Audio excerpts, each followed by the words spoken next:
So I picked up a couple racks of these Tyson extra meaty baby back ribs from my local Walmart. But I'm not just doing a regular old rib recipe today, y'all. I wanted to share with you some of the tips and tricks that I've learned over the years to cook baby back ribs at home that makes them extra special. Let's get to cooking. So whenever I'm in the supermarket looking for baby back ribs, there's a few things that I'm looking for to take them home with me. First is I want that cryovac tight on the packaging. That lets me know that air hasn't infiltrated this pack and started those ribs to spoiling. I don't want any of that juice leaking out. If there's some moisture in there, that's okay, but I want it nice and tight. That means it's a good fresh rack of ribs. Now the second thing I'm looking for is uniformity. From one end to the other, I want that rib to be about the same thickness. Now, there's always gonna be just a little bit higher end where that loin's a little more on it, but you don't want a lot of it on there because the rib's not gonna cook even. It's gonna dry out on the thin end before you get that thick end cooked. And so I want it to be even all the way across, that way it cooks at the same rate. Now next, I'm looking for as straight of bones as I can get and just flip the pack over and look at the bones, how they're running. The reason why I want them straight is because when I lay them on the rack, they're gonna lay straight, but also it helps me when I cut them. I can cut in between each straight bone and get some beautiful, nice, even ribs. So let's open these ribs up and see what we got. So what I like to do is just get them on a cutting board, use a knife and kind of go in on the back side. That way we don't accidentally cut the top side. There's always gonna be some extra juice in there. That's just leaching out. It's not blood, it's just meat juice.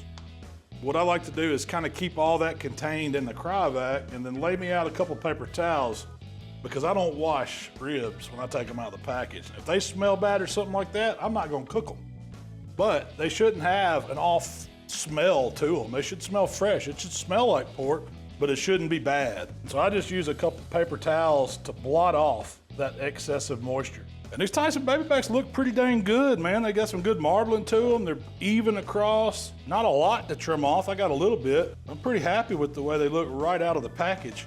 Let me show you what I do to clean them up. Now when I trim, I always start on the back side, and I like to start on the thinnest end because that's gonna be the stuff that's gonna burn up first, not gonna taste good on the grill. So what I like to do is find that little bitty last bone there, and if it's a decent sized bone like this one, I'm gonna go right beside it, and I'm just gonna square these ribs off. That's gonna take care of a lot of that thin stuff that's not cooking, and then just take the rest of the ribs and kind of square up the edge. But I'm gonna flip them over now and see what we got over here where there's a little bit of excess loin. See, that end's just a little bit thicker, but it's not too high compared to the other end. What I like to do is take my knife and kind of keep it thin and just kind of round off this meat here going right down that rib, right to the edge of the bone, and then just make a straight cut. And that's gonna really clean that end up. And now we've got an even rack all the way across. Now, when it comes to taking this membrane off, there's no really right or wrong way to do it. You just gotta get it off there. So the easiest way that I found is just grab you a piece of paper towel and find about that second or third longest bone and just use that paper towel to pinch it. And once you grab a hold to that membrane right up under the meat, it'll start coming up. And then you can see, I'm gonna do this kind of slow. See how it's raising up there? You can grab it with that paper towel and kind of work your fingers all the way across. See, I've got it all the way across. Then I just grab it with the paper towel, take it off on the thin end, and then hold the rib down and pull it all the way off that end. Nobody wants to eat this tough sinew. I mean, I've seen people leave it on, and it's kind of a, if you're gonna overcook the rib to where it's falling apart, that membrane will help them stick together. Because once you take this off, you can cook this rib super tender where it falls off the bone. But it makes a barrier on that back side where your seasoning can't get to the meat. We've just removed it, so now we can penetrate flavor, smoke, sauce, whatever we want to put on it, we can get on both sides of the meat. Now, seasoning the ribs. You can season a rib any way you want. It's real subjective. I personally love my OG The Barbecue Rub. It gives me that sweet, savory flavor that goes great, makes a beautiful bark, and you don't have to use anything else. If you got your favorite though, by all means, y'all use it. As far as a binder goes on ribs, and I know you've seen videos where I've used mustard, and we do it all the time in comps to make our rubs stick to the ribs. That's what a binder does. Do you need it? Absolutely not. I like to put a good coat on. I would say it's not super heavy, but it's not light either. Now I just want these ribs to hang out on the cutting board. That moisture is gonna start coming out on them. It's gonna melt the seasoning over the top. It's gonna bind everything we want on the rib. Now let's talk cooking these ribs. You could cook them on any pit you have. Whatever you have at your house will work. Just try to keep that temperature at 275. It's the perfect temp for cooking ribs. It's gonna render the fat, it's gonna make a beautiful bark, and they're gonna be moist and juicy at the end. I'm fixing to go fire my pit up. So it took about 30 minutes to get my temp up to 275 on my smoker. We're ready to put these ribs on, and these jokers have sweated down. They look beautiful. You can see they made their own binder. Now I'm gonna put the ribs right on the pit. And with baby backs, I like to keep them as straight as possible. So when we lay them on here, I'm gonna run them front to back. I'm gonna try not to touch the tops too much, but I want that rib rack just as straight as I can get it. And just let that hickory smoke do its magic. So I've had these ribs smoking about 2 hours. And the big thing to know when you're smoking ribs is time is more of a guideline, not an exact measurement. What you're looking for is color, and you're looking for that bark, that rub to stick to the outside. You can see how it kind of looks wet in places. That's the moisture pushing up out of it. That's what we want to see. I haven't spritzed these ribs. I haven't added anything to them, just hickory smoke.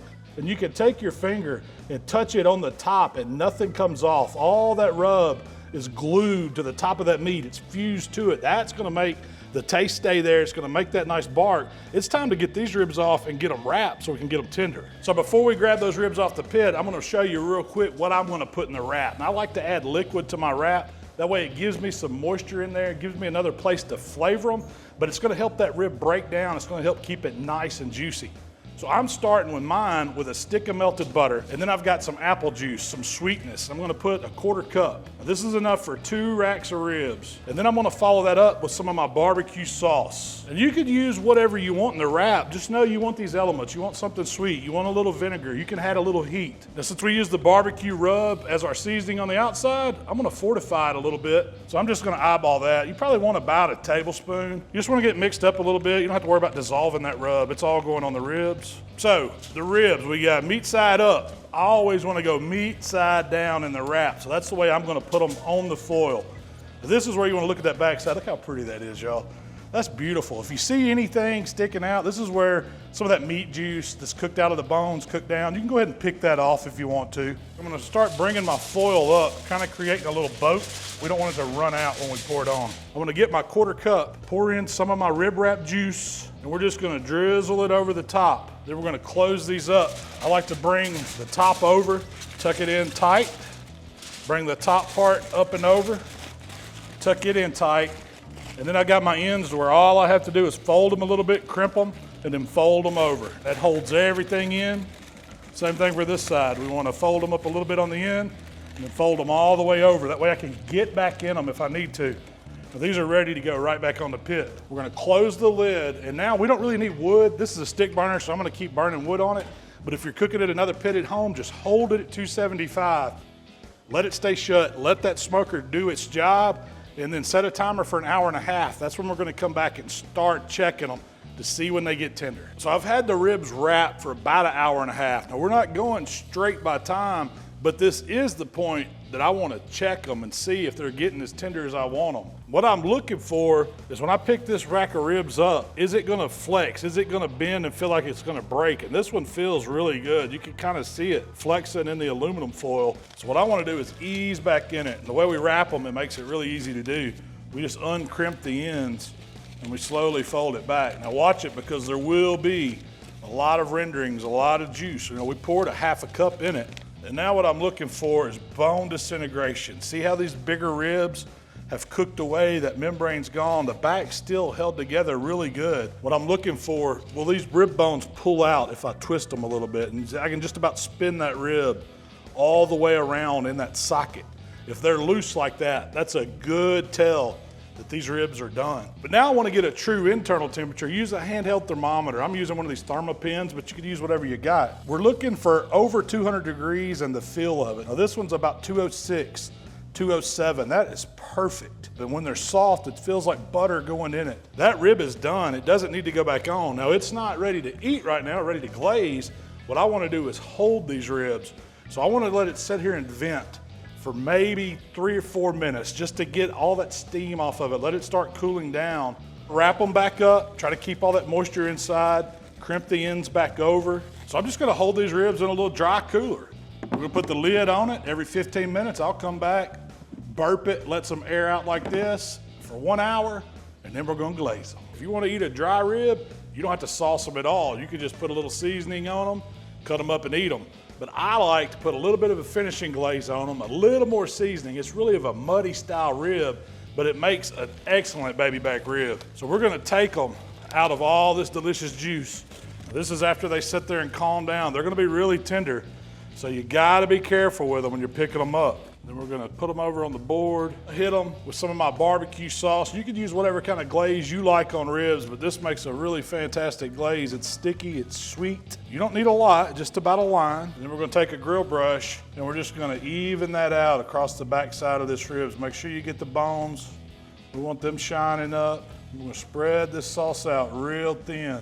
We're gonna bump them with just a little bit of seasoning, just to fortify that bark flavor that we put on the outside. Not heavy, just enough to make you go, wow, that's delicious. And then we're carefully gonna flip these ribs over, careful not to break them. And we're gonna do the exact same thing. We're gonna put a line of sauce on them, then we're gonna take our little grill brush, we're just gonna paint these ribs real easy like. I'm gonna hit them with just a little bit more seasoning on top. You can see they were ugly when they come out of that full, but when you get a little sauce and a little more seasoning right on top of them, them jokers candy apple coat real quick. Now this is where they need to go back on the fire for a little bit, but it doesn't need to be a raging hot fire. We don't have to have it 275 right now.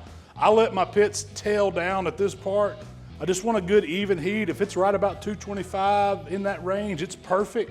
We don't want to burn this sauce because the longer you leave it on there, the more it's going to caramelize and it can get dark on you. So we're just talking 10, 15 minutes tops at a lower heat. Let's see if the magic happened. Oh yeah. Look at these ribs, y'all. They got that deep tone to them. That's what you want a baby back rib to look like. So I got the ribs back in now. They sat here and just cooled off for maybe 5 minutes. I can't take no more, y'all. Let's see how we did. If I can pick these dudes up. I mean, that's a pretty slab of ribs right there. I let them cool down enough to where I can handle them, but do y'all think they're tender? This is the telltale sign. If we can take these ribs, look at that right there. Oh, that's beautiful. Oh, I'm gonna break off another one right here. Let's just see what they're like. I mean, look how juicy that rib is. God. Tender, juicy, full of flavor. That's how I want to eat a rib.